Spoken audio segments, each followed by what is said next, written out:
네, 오늘 우리에게 주신 하나님의 말씀 빌립보서 4장 21절부터 23절까지 말씀입니다. 오늘 우리가 함께 봉독할 말씀은 빌립보서 4장 21절부터 23절까지 말씀인데요. 우리 교회는 성경을 피셔야 합니다. 앞에서 비춰주지 않습니다. 우리 21절부터 23절까지 말씀 함께 봉독합니다. 그리스도 예수 안에 있는 성도에게 각각 문안하라. 나와 함께 있는 형제들아 너희에게 문안하고 모든 성도들이 너희에게 문안하되 특히 가이사의 집 사람들 중 몇이니라. 주 예수 그리스도의 은혜가 너희 심령에 있을지어다. 아멘. 오늘 찬양팀과 저희들이 새로운 찬양을 불렀죠. 그 찬양 제목을 기억하십니까? 우리는 주의 움직이는 교회라고 하는 그런 찬양이었죠. 교회는 어떤 곳일까요? 교회라고 하는 단어는 구별하다, 불러내다 라고 하는 뜻을 가진 헬라어에서 왔는데 에클레시아라고 그렇게 이야기합니다. 근데 그 단어를 교회로 번역한 것이지요. 교회는 세상으로부터 불러내어서 구별된 무리라 라고 하는 뜻을 가지고 있습니다. 사도 바울은 오늘 본문 21절 상반절에서 그리스도 예수 안에 있는 모든 성도들에게 문안하라 라고 말씀하고 있는데, 여기 그리스도 예수 안에 있는 모든 성도들이라고 하는 이 말을 다른 말로 바꾼다면 교회라고 할 수 있습니다. 그러므로 그리스도 예수 안에 있는 모든 성도들에게 문안하라 라고 하는 말씀은 곧 교회들에게 문안하라 라는 말과 동일한 말씀인 것입니다. 왜냐하면 교회는 세상으로부터 거룩하게 구별된 그리스도 안에 속해 있는 성도들을 가리키기 때문에 그렇습니다. 먼저 우리는 그런 교회에 대해서 생각할 때 무엇을 생각해야 할까요? 사도 바울은 오늘 이렇게 얘기합니다. 그리스도 예수 안에 있는 모든 성도다. 다른 말로 하면 그리스도 예수 안에 있는 사람들이 성도다. 바꾸어 말하면 그리스도 예수 안에 있지 않는 사람들은 성도가 아니다. 그런 얘기입니다. 교회는 그리스도를 떠나서는 이야기될 수 없습니다.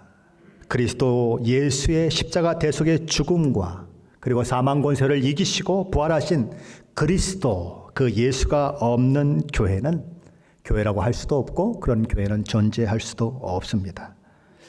성부 하나님께서 성자 하나님을 이 땅에 보내셨지요. 죄 허물로 죽은 인간을 살려내고 그들이 사망의 종로로 타는 것으로부터 해방되도록 하시기 위해서 성자 하나님은 인간의 죄를 지고 인간을 대신하여 죽으시기 위해서 우리와 똑같은 인간의 모습으로 이 땅에 오시는 것입니다.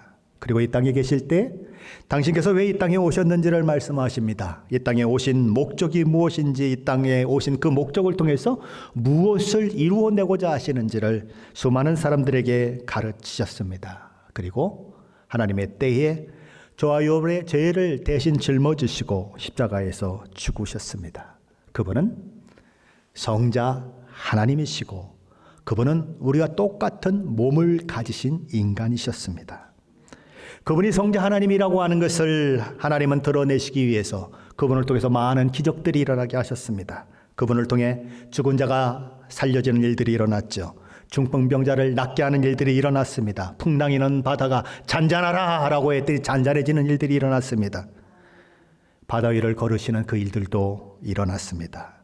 예수 그리스도가 다만 인간이 아니라 성자 하나님이심을 보여주는 사건들이죠. 그렇지만 하나님은 우리 인간을 대표할 수가 없습니다. 인간을 대표하려면 인간이 되어야 합니다. 그래서 그분은 인간이 되셨습니다. 한 여인의 몸에서 태어나 갓난아이로, 아이로, 그리고 청년으로 자라나셔야 했습니다. 인간의 몸을 가지셨기 때문에 배가 고프시기도 하셨고 피곤하면 앉아 쉬셔야 하셨고 주무셔야 했습니다. 슬프고 고통스러울 때는 우셔야 했고 상처가 나면 피를 흘리셔야 했습니다. 더울 때에는 땀을 흘리셔야 했어요. 하나님이시면서도 인간이신 우리 주님은 그렇게 이 땅을 살다가 저와 여러분의 죄를 대신 지고 십자가에 죽으시는 것입니다. 그리고 아리마대 요셉이 자기를 위해서 미리 준비한 그 무덤에 묻히시는 것이지요. 예수님은 죽으셨습니다. 만일 그 예수님이 죽으셔서 그 아리마대의 요셉 속에 지금까지 묻혀 있다면 사망 권세는 깨어질 수가 없을 것입니다. 저와 여러분에게 영생이 있다고 아무리 소리쳐봐야 아무도 믿지 않을 것입니다. 그러기에 우리 주님은 죽은 자 가운데 3일 동안 있으시다가 살아나시는 일들이 있었습니다. 그 일을 통해서 예수 그리스도는 인간이 아니라 성자 하나님임을 만천하에 드러내셨습니다. 예수님은 살아나셨어요. 베드로와 요한을 비롯한 제자들에게 보이셨고 막달라 마리아를 비롯한 수많은 여인들에게 보이셨습니다. 그리고 고린도전서 15장에 보니까 무려 500여 명이나 되는 사람들 앞에 동시에 살아나신 예수 그리스도의 모습을 보여주었습니다. 수많은 증인들로 넘쳐납니다. 500명이 넘는 증인을 섰다면 믿을 만할까요? 500명이 넘는 증인들이 법정에 가서 증인을 서면 재판장이 그것을 믿어줄까요? 500명이 아니라 2명만 가서 얘기해도 다 믿어주는 것이 요즘 법정의 모습 아닙니까? 그런데 수백 명이 그 증인으로 나서고 있는 것입니다. 오늘 우리가 보고 있는 이 성경이 기록될 당시에, 성경에 기록으로 남겨질 그 당시에 아직도 예수님의 십자가, 예수님의 부활을 경험한 사람들이 죽지 않고 절반 이상이 살아 있었습니다. 그렇다면 그 기록되고 있는 내용이 거짓인지 아닌지 그들은 분명히 알 수 있는 사람들이었어요. 맞죠?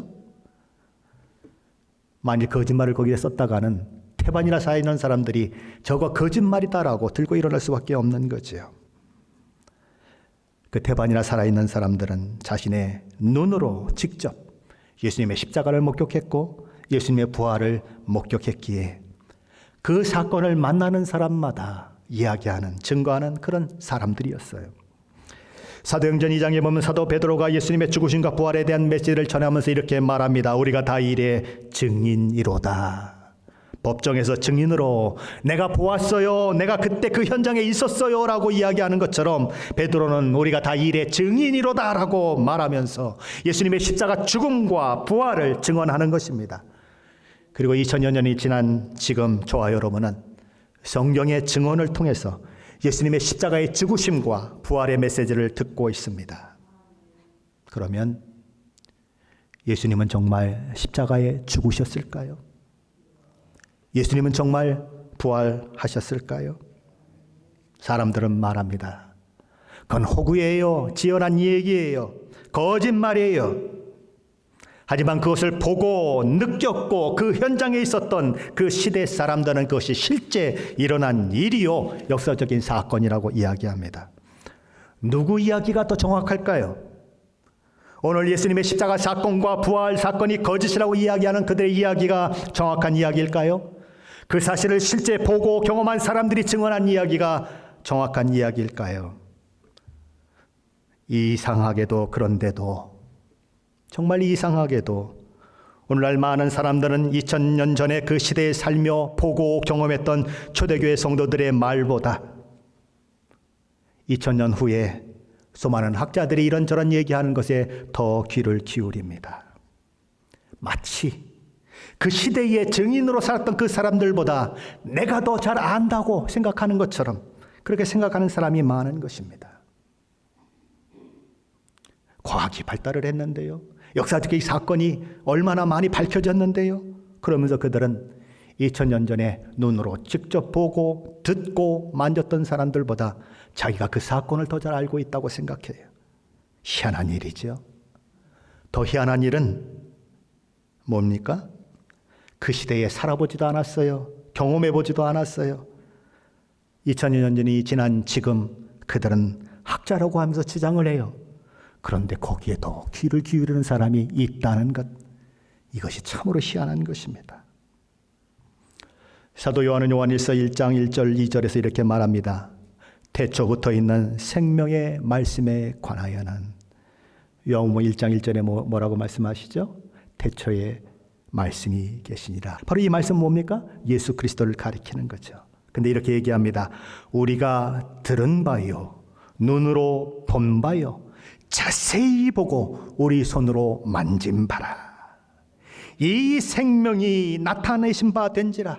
이 영원한 생명을 우리가 보았고 증언하여 너희에게 전하노니 이는 아버지와 함께 계시다가 우리에게 나타나신 바 된 이시니라. 우리는 증인이다. 우리는 귀로 들었고 눈으로 보았고 자세히 보고 우리 손으로 만진 사람들이다. 그들의 증언은 어디서 들은 이야기가 아니에요. 듣고 보고 만진 것에 대한 증언인 것입니다. 그러면 우리는 귀를 어디에다 열어야 할까요? 어떤 사람에게 우리의 귀를 열어야 할까요? 오늘 현대의 거짓말이라고 허구라고 얘기하는 사람들의 이야기에 귀를 열어야 할까요? 아니면 이 수많은 증인들 보고 듣고 만진 사람의 그 이야기에 귀를 기울여야 할까요? 말할 필요가 없겠죠. 우리는 직접 듣고 보고 만진 사람들의 이야기에 귀를 기울여야 하는 것입니다. 그들이 전하는 예수 그리스도 그 이야기에 귀를 기울여야 하는 것입니다. 저와 여러분이 죄를 대신 지시고 십자가에 죽으신 예수 그리스도, 사망 권세를 이기고 승리하신 예수 그리스도, 그분을 증언하는 사람은 수도 없이 많은 것입니다. 그리고 그 증언이 2000년도 더 지난 이 시대까지도 사람들이 믿고 의지하고 그것을 받아들이고 믿음 생활하는 일들이 있는 것입니다. 왜요? 진리이기 때문에, 사실이기 때문에 그 일이 지금도 계속되고 있는 것입니다. 그러므로 우리 주 예수 그리스도 없이는 아무도 구원받지 못합니다. 우리 주 예수 그리스도 없이는 아무도 성도가 될 수 없습니다. 아무도 영생을 누릴 수 없습니다. 그러게 사도 바울은 그리스도 예수 안에 있는 모든 성도라고 호칭하고 있는 것입니다. 그런데 우리가 하나 더 주목해야 할 것이 있습니다. 사도 바울은 빌보 교회 사람들을 향해 교인들이라고 부르지 않고 성도라고 부르고 있습니다. 교회는 교인들의 모임이 아니라 성도들의 모임이라는 것입니다. 자, 그렇다면 성도는 누굽니까? 어떤 사람들입니까? 사도 바울은 그리스도 안에 있는 사람이 성도라고 말하고 있습니다. 다시 말하면 그리스도인이 성도라는 말입니다. 성도란 그리스도 안에서 그의 풍성한 은혜에 따라서 그의 피로 말미암아 속량고 죄사함 받은 자들이고 의롭게 되어서 거룩한 하나님의 백성 가운데 있게 된 사람들을 말합니다. 그들이 성도예요. 그들이 거룩한 사람, 성인입니다. 영어로는 세인트라고 하는 단수를 s를 붙여서 세인트라고 그렇게 기록하고 있어요. 우리는 성인, 성도 그러면 특별한 유형의 교인을 가리키는 말로 종종 이야기합니다. 캐톨릭에서처럼 순교자나 거룩하게 살다 죽은 사람들 가운데 아주 훌륭한 덕행과 모범이 인정되는 사람이 있을 경우에 공식적으로 성인의 반열에 올려놓는 사람을 가리키는 말로 성도를 생각할 때가 있습니다. 하지만 성경은 그런 특별한 사람만이 성도, 성인이라고 말하지 않습니다. 성경은 누구나 자신이 죄인임을 깨닫고 예수 그리스도를 구세주로 주로 고백하는 모든 사람을 가리켜서 다 성도, 성인이라고 부르고 있습니다. 로마 교회를 향해서는 하나님의 사랑하심을 받은 성도, 성인이라 부릅니다. 고린도 교회를 향해서는 그리스도 예수 안에서 거룩하여 지르고 성도라, 성인이라 부르심을 받은 자들이라고 이야기합니다. 에베소 교회를 향해서는 에베소에 있는 성도들, 성인들이라고 부르고 있습니다. 빌립보서 1장 1절에서는 빌립보에 사는 모든 성도, 성인이라고 부르고 있습니다. 그리고 오늘 본문 빌립보서 4장 21절에서는 그리스도 예수 안에 있는 성도, 성인이라고 부르고 있습니다. 사도 바울은 빌립보 교회의 교인으로서 믿음으로 우리 주 예수 그리스도의 십자가 복음을 받아들이고 거듭난 한 사람 한 사람을 성도, 성인이라고 부를 뿐만 아니라 그들 모두를 성도, 성인으로 대우하고 있는 거예요. 그리스도인임에도 불구하고 성도가 아닌 사람이 있을까요? 성인이 아닌 사람이 있을까요? 없어요. 그리스도인은 성도요, 성인인 것입니다. 종종 예루살렘의 성전이 있는 이 시온산을 가리켜서 거룩한 산 또는 한자로 성산 이렇게 이야기합니다. 왜 시온산이 거룩한 산입니까? 시온산이 확 바뀌었습니까? 시온산 꼭대기에 갑자기 바다가 생겼습니까? 시온산 꼭대기에 갑자기 무슨 이상한 변화가 생겼습니까? 아니에요. 똑같은 산이에요. 그런데 하나님이 그 산을 구별하셔서 거룩하게 구별하셔서 세우셨기 때문에 그 산은 성산이다. 거룩한 산이다 불려집니다. 성막에서 성전에서 쓰여지는 기구들이 있지요. 숟가락도 있고 불집게도 있고 뭐 여러 가지 대접들도 있고 그렇습니다. 그런데 그것들을 가지고 우리는 거룩한 기구라고 합니다. 왜요? 하나님께서 따로 구별하여 성별하셨기 때문입니다. 성도도 그와 마찬가지입니다. 하나님께서 세상으로부터 따로 구별하여서 불러낸 거룩히 구별된 사람들, 그 사람들이 바로 성도인 것입니다. 그가 어떤 모습을 가지고 있느냐, 그것은 나중 문제예요. 예수 그리스도의 피로 깨끗하게 되면 이미 성도인 것입니다. 성도인가 아닌가와 성도에 적합한 모습을 가지고 있는가 아닌가는 다른 차원이에요. 성도인가 성도다운가 하는 것은 다른 차원이에요. 하나님은 예수 그리스도를 믿고 구원받은 사람은 이미 성도라고 인정하는 것입니다. 하나님께서는 영적으로 죽은 우리를 찾아오셨습니다. 죄와 허물로 죽은 우리를 찾아오셨어요. 은혜를 베푸셔서 예수 그리스도의 십자가 대속의 은혜를 바라보게 하셨고 믿음을 가지게 하심으로 새 생명을 얻은 피조물, 새 사람이 되게 하셨습니다. 그래서 저와 여러분은 성도, 성리라 불려지게 되었죠. 자, 그렇다면 저와 여러분이 성도가 되었다는 것을 어떻게 확신할 수 있을까요? 어떻게 저와 여러분이 성도가 되었다고 하는 사실을 확인할 수 있을까요? 예수 믿고 나면 우리의 심령 가운데 변화가 일어납니다. 우리 생각 속에 믿어지지 않던 하나님이 갑자기 믿음이 생겨요. 알 수가 없어요. 왜 갑자기 안 믿어지던 하나님이 믿어지는지 나도 모르겠어요. 목사도 몰라요. 근데 어느 날 믿음을 고백하고 났는데 하나님이 살아계시고 하나님이 나의 아버지라고 하는 것이 너무나 확실하게 눈으로 본 것보다도 더 정확하게 마음에 믿어지는 것입니다. 예수 믿고 나면 그런 심령의 변화가 일어나요.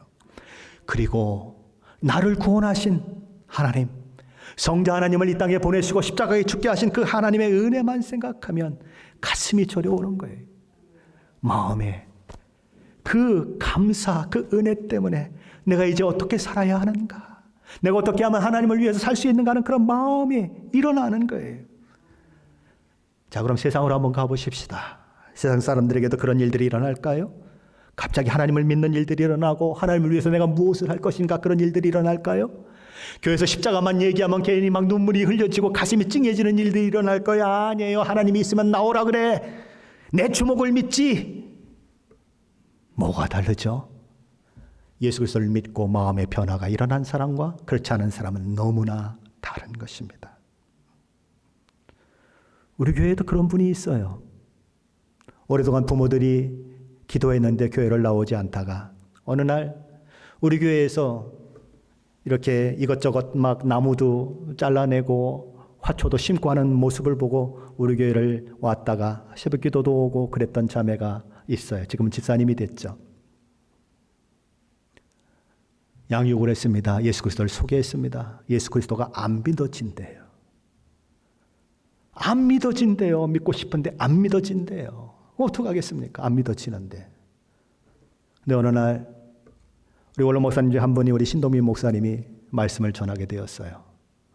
예수 그리스도를 전하는데 갑자기 믿음이 생기더래요. 갑자기 예수 그리스도의 모든 것들이 다 믿어지더래요. 안 믿어졌었는데 이게 하나님의 은혜인 것입니다. 마음의 변화가 일어나는 거예요. 그런 소원, 그런 역사들이 있다는 것입니다. 정말 구원받았으면 내가 이제 구원받았으니 천국 티켓을 내 손에 거머쥐었으니 이제 내 마음대로 내가 하고 싶은 대로 살 거야 라고 하는 말을 할 수가 없어요. 그렇게 살 수가 없어요. 왜냐하면 그에게는 새로운 소원, 거룩한 소원이 생겼기 때문에 그래요. 구원받은 자의 심령 속에는 자신을 구원해 주시고 자신에게 은혜를 베풀어 주신 하나님을 기쁘시게 하고 싶은 소원이 생겨요. 그래서 하나님께서 원하시는 그 길을 가고 싶은 것입니다. 디도서 2장 14절 말씀은 하나님께서 예수 그리스도의 십자가 대속의 은혜로 저와 여러분을 구원하신 목적이 어디에 있는지 이렇게 말씀합니다. 그가 우리를 대신하여 자신을 주심은 누구예요? 예수 그리스도께서 우리를 대신하여 십자가에 죽으심은 모든 불법에서 우리의 죄와 허물과 악으로부터 우리를 속량하시고 우리를 깨끗하게 하사, 여기까지가 뭡니까? 구원받은 상황인 것입니다. 뭘 위해서요? 이렇게 적혀 있습니다. 선한 일을 열심히 하는 자기 백성이 되게 하려 하심이라. 그것이 목적이라는 거예요. 하나님 그런 마음을 우리에게 주셔서 그 일들을 하게 하신다는 거죠. 저와 여러분에게 이런 일들이 일어나셨습니까? 그런 일들이 지금도 일어나고 있습니까? 비록 넘어지고 자빠질 때도 있지만, 그래서 가슴을 치고 울 때도 있지만, 하나님, 내가 정말 하나님 앞에 살고 싶어요. 하나님이 원하시는 사람이 되고 싶어요. 라고 하는 소원이 있으십니까? 그러면 저와 여러분은 우리 주 예수 그리스도 안에 있는 사람이요, 성도요, 하나님 교회에 속한 믿음의 사람인 것입니다. 자, 그렇다면 누가 성도가 될 수 있을까요? 어떤 특별한 사람? 자격이나 공로가 아주 많은 사람? 그런 사람만이 성도가 될 수 있을까요? 성인이 될 수 있을까요? 성경은 아니라고 이야기하는 것입니다. 이 편지를 쓰고 있는 사도 바울은 길리기아 다소에서 태어난 디아스포라 유대인이었습니다. 베드로와 안드레와 야고보와 요한 같은 사도들은 토종 유대인이었어요. 사도 바울은 엄청난 지성을 가진 사람이고, 오늘날로 말하면 박사학위를 한 10개 가지고 있는 그런 아주 엄청난 지식을 가진 사람이었어요. 몇 개 국어를 그냥 유창하게 하는 그런 사람이었어요. 그에 비해서 베드로, 안드레와 야고보, 요한 같은 사람들은 무식한 시골뜨기 어부였어요. 누가복음과 사도행전을 기록했던 누가는 의사로 헬라인이었어요. 그러니까 유대인이 아니었다는 얘기죠. 당시 의사는 오늘날과 같은 지위를 누리지 않았습니다. 그때 의사는 종이었어요. 그리고 특별히 오늘 본문 22절에서는 성도라 이름하는 자들 중에 가이사의 집 사람들 몇 명이 또한 거론되고 있습니다. 가이사가 누굽니까? 지금 현재 가이사가 누굽니까? 빌립보 이 말씀이 기록될 때에 바울은 로마에 있었는데 그때 황제는 그 유명한 네로 황제예요. 폭군 네로 황제예요. 그 폭군 네로 황제, 그를 섬기는 사람들 중에도 성도가 있었다, 그 얘기입니다. 오늘 빌립보 성도들에게 보내진 이 편지를 받아봐야 할 빌립보 성도들, 그 교회에는 이방인들이 주축을 이루고 있습니다. 그 중에는 노예도 있어요, 주인도 있어요, 신분적으로 높은 지위에 있는 사람들도 있습니다. 딱 한 장으로 되어 있는 빌레몬서도 있죠. 빌레몬에게 보낸 바울의 편지죠. 빌레몬은 노예를 거느리고 있는 주인이었어요. 그런데 그에게 소개되고 있는 오네시모라고 하는 사람은 빌레몬이 부리는 노예였는데 힘들다고 도망쳤어요. 그래서 제사장 만난 줄 알고 기뻐하고 이리 뛰고 저리 뛰다가 사도 바울을 만나 예수 믿는 성도가 되었어요. 사도 바울은 그 오네시모를 빌레몬에게 다시 보내기를 원하는 것입니다. 노예로 있다가 도망친 자를 주인에게 보내야 하는 사도 바울의 마음은 얼마나 착잡했을까요? 너 예수 만났지 않니? 너 하나님 믿었지 않니? 이제는 내 주인에게 돌아가서 용서를 구해야 해. 그리고 종으로서, 노예로서 그곳에서 네가 정말 잘 섬겨야 해. 그를 설득해서 그를 보내는 것이에요. 그러니 먼저 편지를 보내야 되지 않겠습니까? 빌레몬아, 그러면서 편지를 보내는 것입니다. 오네시모는 나의 동역자다. 내 사랑하는 자다. 그러니 너도 그가 오거든 나를 영접하는 것처럼 그를 영접해라. 나는 네가 그렇게 할 줄을 확신한다. 그러고서 빌레몬서를 쓰고 있는 거예요. 교회 안에 수많은 사람들이 들어와 있어요.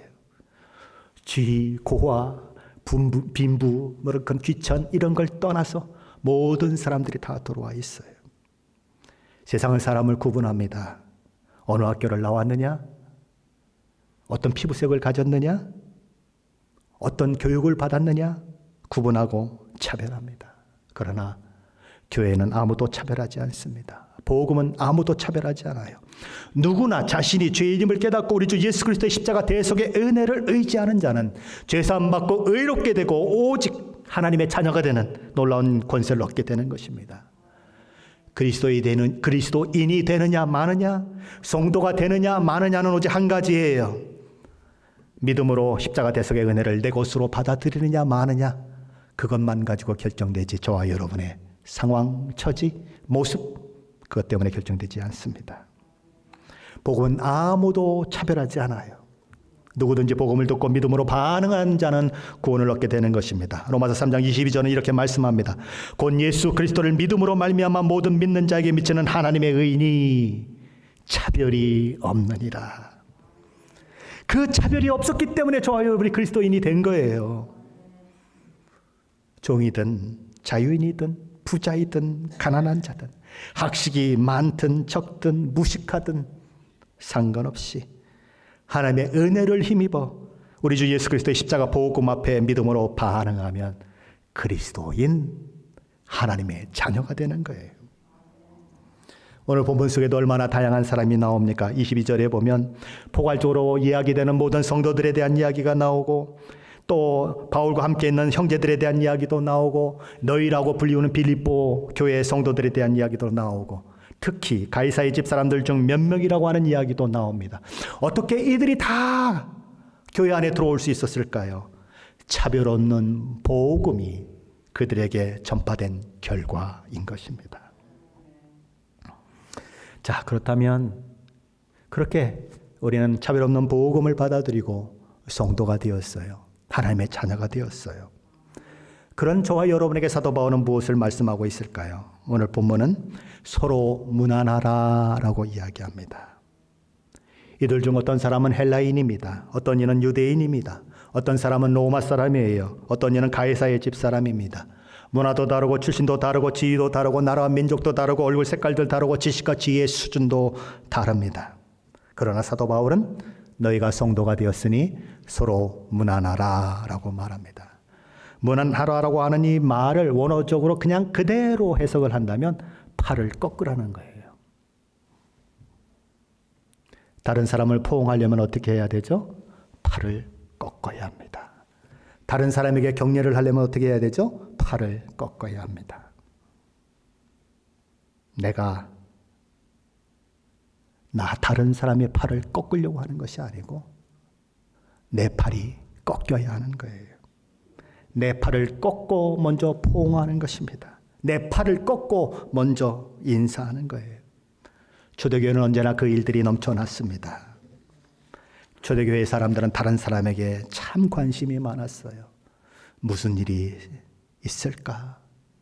혹시 어려운 가운데 있지는 않을까? 그리고 핍박과 박해 가운데 있지는 않을까? 늘 관심을 가지고 그들의 어려움과 괴로움에 동참하는 사람들이 초대교회 사람들이었어요. 그런 나라와 민족이 다르고 언어와 문화가 다르고 피부색과 환경이 달라도 그리스도인이라면, 성도라면 그리스도 예수 안에서 한 몸이라고 하는 사실을 잊지 않았습니다.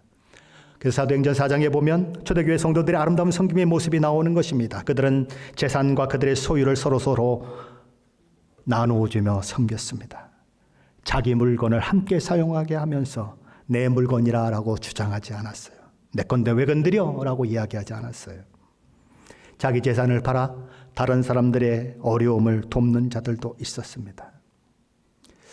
지금의 그리스 지역에 해당하는 마게도냐와 아가야 지역 성도들은 예루살렘 교회가 기근 가운데 어려움을 겪고 있다고 하는 이야기를 듣고는 헌금하기로 결정을 하고 헌금을 합니다. 근데 고린도후서 8장에 보면 이 마게도니아 교회의 그 성도들이 이런 헌금을 할 때에 그들이 어떤 상황 가운데서 헌금을 했는지에 대한 이야기가 기록되어 있습니다. 고린도후서 8장 1절로 2절 말씀인데 제가 읽어드리겠습니다. 형제들아, 하나님께서 마게도냐 교회들에게 주신 은혜를 우리가 너희에게 알리노니, 너희는 누구죠? 지금 고린도 교회에게 얘기하는 것입니다. 너희도 이렇게 좋은 마음을 품고 헌금해야 한다라고 얘기하는 거예요. 자, 이렇게 얘기합니다. 환난의 많은 시련 가운데서 그들의 넘치는 기쁨과 극심한 가난이 그들의 풍성한 연보를 넘치도록 하게 하였느니라. 연보는 엄청나게 넘쳤는데 마게도니아 교회의 상황은 어땠다는 것입니까? 환난의 많은 시련 가운데 있었다. 가난했는데 어느 정도로 가난했는가? 극심한 가난 가운데 있었다. 여러분 같으면 헌금하시겠습니까? 환난과 역경 가운데 있어요. 극심한 가난 가운데 놓여 있어요. 그런데 풍성한 연보를 할 수가 있어요? 이게 초대교회의 놀라운 능력의 모습이에요. 나도 살기 어려운데, 나도 사는 것이 버거운데 넘치도록 헌금을 해서 예루살렘 교회의 아픔에 동참하는 아름다운 교회. 그것이 초대교회의 모습이었던 것입니다. 문화와 지역과 피부색이 달라도 서로를 위해 기도했습니다. 서로에게 관심과 사랑을 가졌고 서로에게 헌신했습니다. 오늘 이 시대의 교회는 어떨까요? 누가 교회를 안 나왔는데 한 주, 두 주, 세 주, 네 주가 안 나왔어요. 아주 시골 교회였어요. 무슨 일이 일어났을까요? 그 성도는 이미 죽었어요.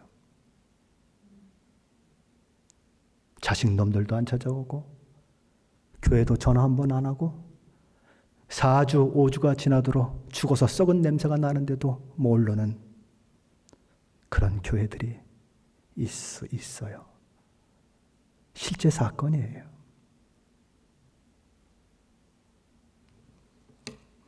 저와 여러분이 속한 시애틀 임마누엘 교회 성도들은 어떠십니까? 저와 여러분의 관심은 바깥에 있는 선교지에 있는 그런 성도들에게 관심이 모아지고 있습니까? 우리는 이렇게 편하게 예배드리고 있지만 예수 믿는 것 때문에 재산을 빼앗기고 예수 믿는 것 때문에 매를 맞고 예수 믿는 것 때문에 죽임을 당하는 그들 때문에 마음 아파하며 기도해 보신 적이 있으십니까? 그들을 위해 나는 가지 못하지만 선교사님 힘내세요 라고 선교헌금을 모아본 적이 있으십니까? 시간을 드리고 재물을 드려보셨습니까? 우리 교회 안에서는 어떠세요? 저와 여러분 예배당에 들어오면서 만나는 성도들을 바라보며 반갑게 한박 웃음을 지으며 그렇게 웃어주고 있습니까? 아니면 이구 저 왼수 또 만났네 그러며 얼굴을 회피하고 있지는 않으십니까? 저와 여러분이 얼마나 훌륭한 성도인가 하는 것은 저와 여러분이 오늘 어떤 표정과 어떤 태도로 신앙생활하는 것으로 나타납니다. 말씀을 알고 말씀을 외우고 말씀을 깊이 있게 아는 것도 능력이지만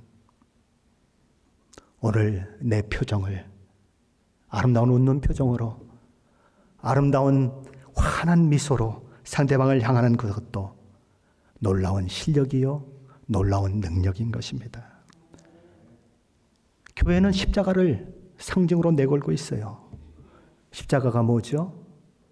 죄 많고 허물 많은 나를 성자 하나님이 용서하시고 죽어주신 거예요. 그 십자가가 교회의 상징이에요.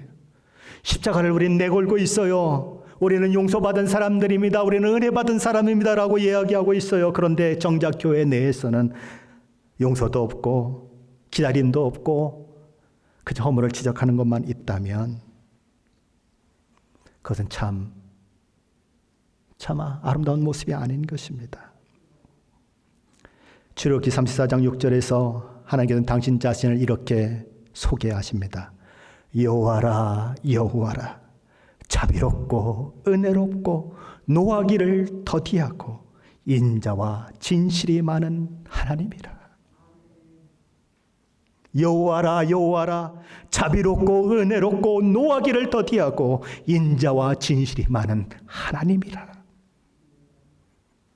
그 하나님 때문에, 그 하나님의 오래 참으심 때문에, 그 하나님의 오랜 기다림 때문에, 그 하나님의 긍휼 때문에, 그 하나님의 진실하신 그 마음 때문에, 인자하심 때문에 그 하나님의 성자 하나님을 이 땅에 보내셨고, 우리 대신 그곳에서 죽게 하셨고, 그것을 통해서 하나님의 교회는 탄생했고, 저와 여러분이 예수 믿는 자가 되었어요. 그런데 그 십자가를 상징으로 가지고 있는 교회에 용서도 없고 사랑도 없고 기다림도 없다면 그것은 정말 심각한 문제인 것입니다. 교회는 우리 주 예수 그리스도의 십자가의 그 놀라운 은혜로 한 몸 공동체를 이루고 있습니다. 그리스도 몸 안에 들어와 있습니다.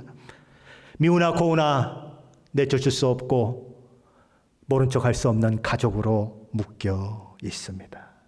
교회는 그리스도라고 하는 공통 분모로 모여 있는 그런 모임이에요.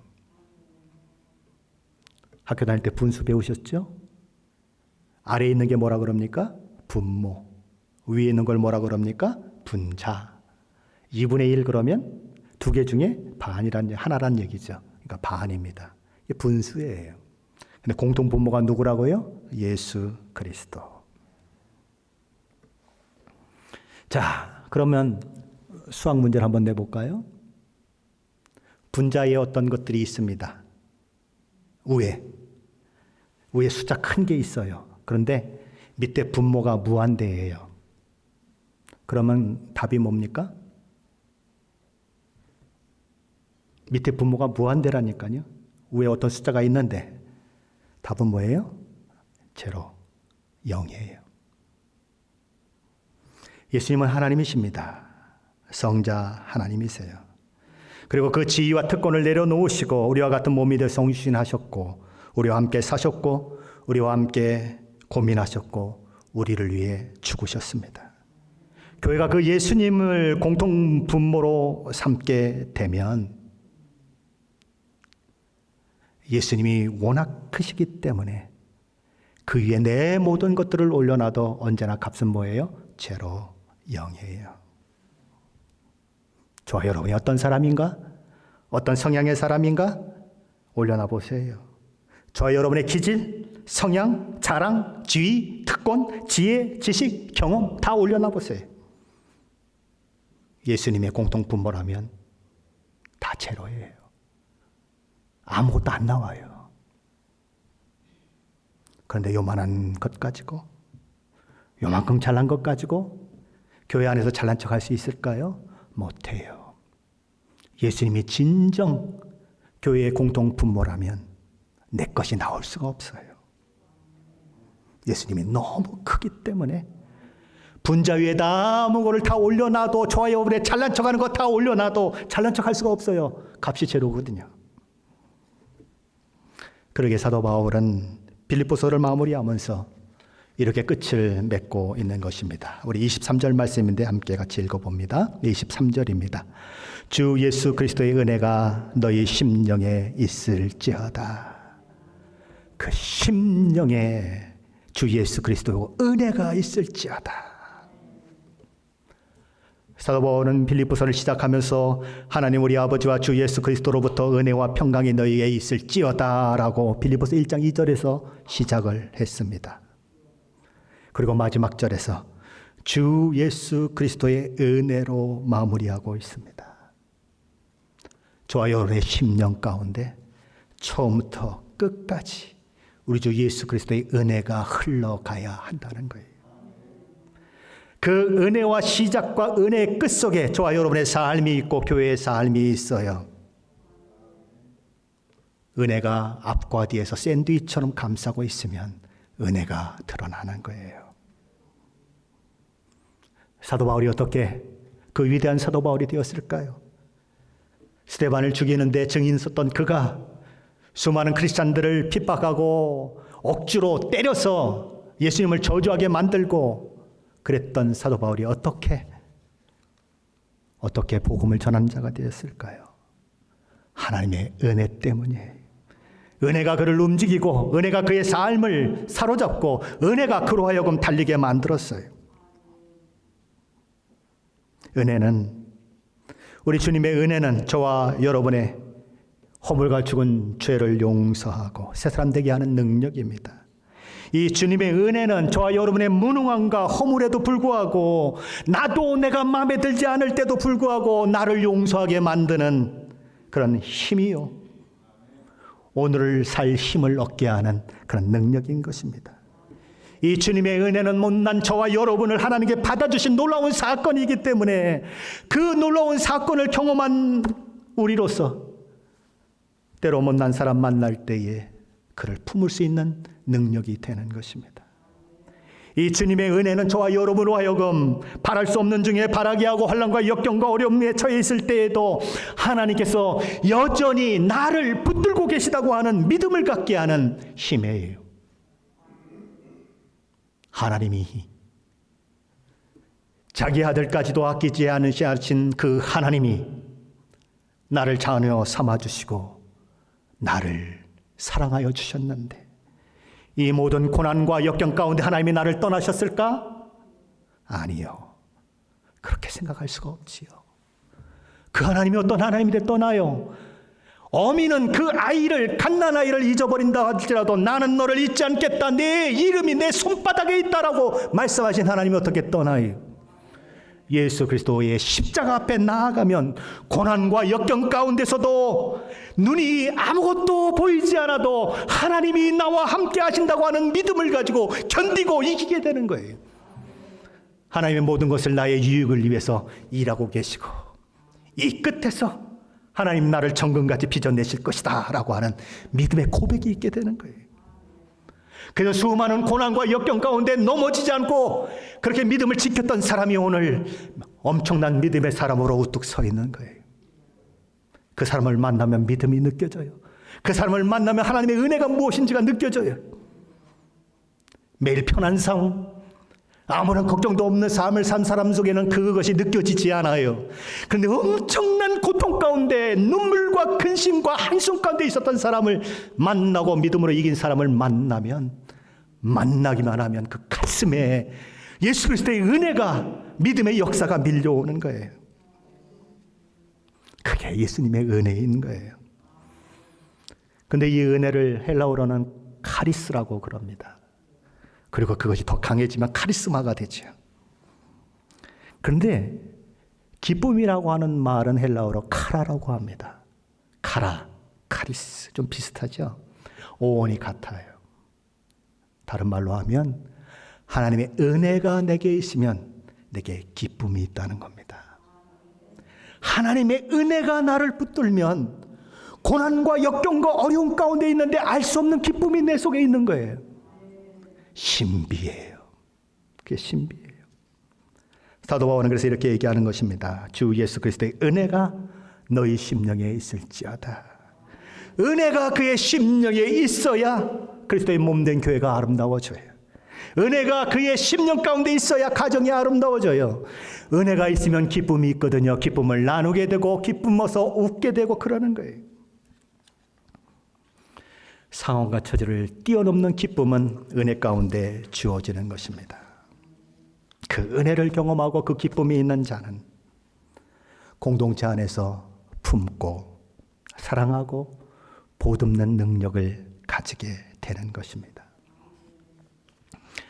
어느 목사님 설교에서 들었던 이야기예요. 그 교회에서 일어난 실제적인 사건입니다. 어떤 초신자가 생전 처음으로 금요철야에 오게 되었습니다. 그런데 그날 회사 일이 좀 늦게 끝났어요. 항상 그렇잖아요. 은혜 받으려고 그러면 꼭 방해가 있잖아요. 그래서 제 시간에 금요철에 참여할 수가 없었습니다. 허겁지겁 차를 몰고 달려갔는데 주차장은 꽉 차서 10,000원이에요. 뺑뺑뺑뺑 돌아도 주차할 데가 없어요. 그래서 이따가 끝나면 빨리 나와서 차를 빼지 그러놓고는 주차장 입구에다가 차를 세워놓고는 그래놓고는 금요철에 들어갔습니다. 근데 그날따라 하나님께서 그 사람에게 엄청난 은혜를 부어주셨어요. 말씀을 들을 때마다 막 눈물이 쏟아지고 아멘, 아멘, 아멘 그러다가 끝났는데 일어나질 못해요. 너무 감격스러워서 하나님 앞에 감사합니다라고 기도하고 찬양하고 그랬는데 30분이 지나가 버렸어요. 주차장에서 어떤 일이 일어났을까요? 웬 이상한 차가 주차장 입구, 지하 주차장 입구를 가로막고 있어서 그 안에 있는 교인들이 아무도 못 나가는 거예요. 30분이 지나 눈이 딱 떴는데 갑자기 그 생각이 나는 겁니다. 너무 놀랬죠. 그래서 막 허겁지겁 지하 주차장으로 뛰어내려갔습니다. 다른 사람들이 막 다 쳐다보는 것 같아요. 막 욕하는 것 같아요. 그래서 차에 올라타서 시동을 걸고 차를 빼는데 세상에 그 안에 있는 성도들의 차의 문이 하나도 열리질 않았어요. 아무도 나와서 레이저 빛을 쏘지 않았습니다. 아무도 불평하지 않았어요. 생각해 보세요. 30분 동안 저와 여러분 같으면 어떻게 했겠어요? 여러분은 저보다 그러니까 안 그러실 수도 있지만 저는 막 울분을 토했을 거예요. 그냥 차를 막 쿵쿵 치면서 그랬을 거예요. 근데 아무도 나오지 않았어요. 조용히 빠져나게 만들고 그 뒤를 따라서 조용히 갔어요. 왜요? 우리 교회 성도니까. 그 자매는 초신자였어요. 그 교회를 사랑할 수 있었을까요? 그 교회가 너무 사랑스러웠을까요? 그 교회 성도들이 너무 막 안고 싶었을까요? 그 교회에서 정말 신앙생활 하고 싶었을까요? 당연하지요. 그런 교회가 아니면 어디 교회를 가요? 그런 사랑의 성도가 있는 곳을 떠나 어디를 가요? 얼마나 믿음으로 잘 성장했겠습니까? 얼마나 큰 믿음의 사람이 되었겠어요? 교회는 바로 그런 것입니다. 다른 사람에게 레이저 광선 쏘지 마시고 사랑의 눈빛을 보내세요. 증오와 미움의 얼굴을 가지고 씩씩거리는 얼굴로 다른 사람 바라보지 마시고 환한 미소를 지으세요. 가슴을 후벼파고 막가파식으로 말씀하시지 말고 은혜의 사랑의 말, 사람을 살리는 말을 부드럽게 흘려 보내세요. 그것이 교회예요. 만나면 서로 웃으세요. 상대방을 보고 웃는 것 믿음의 실력이에요. 내 안에 기쁨이 있어야 웃죠. 내 안에 은혜가 있어야 웃죠. 다른 사람에게 웃을 수 있는 것, 다른 사람에게 기쁨을 줄 수 있는 것 믿음의 실력이에요. 품으시고 안으십시오. 우리는 그리스도의 피값으로 한 공동체를 이루고 있는 가족입니다. 서로에게 관심을 가지세요. 기도해 주세요. 격려해 주세요. 누가 한 주 안 나왔습니까? 전화 좀 한번 돌려주세요. 어떻게 알겠어요? 그분도 돌아가셨는데 전화 안 하면 어떻게 알겠어요? 1주가 지나도 모르고 2주가 지나도 모르고 그러면 저와 여러분의 마음이 얼마나 아프겠어요? 우리 형제가 우리 자매가 죽어갔는데 한 달이 지나도록 알지 못해서 썩었다. 근데 그게 시애틀 임마누엘 교회였다. 주여 생각만 해도 끔찍해요. 관심 가지세요. 오늘 사도 바울은 말합니다. 그리스도의 은혜를 심령 가운데 채워 그리스도 예수 안에 있는 모든 성도들에게 각각 문안하라. 문안하라고 하는 말이 뭐라고요? 발을 꺾어라. 다른 사람 발 꺾지 말고 내 발을 먼저 꺾어서 안고 격려하고 인사하고 그러라는 거예요. 저 여러분 가운데 바로 은혜 받은 자로서 예수 그리스도의 십자가를 통해서 구원받은 자로서 그런 아름다운 무난한 모습들이 늘 있어지게 되시기를 예수 그리스도 이름으로 간절히 축원합니다.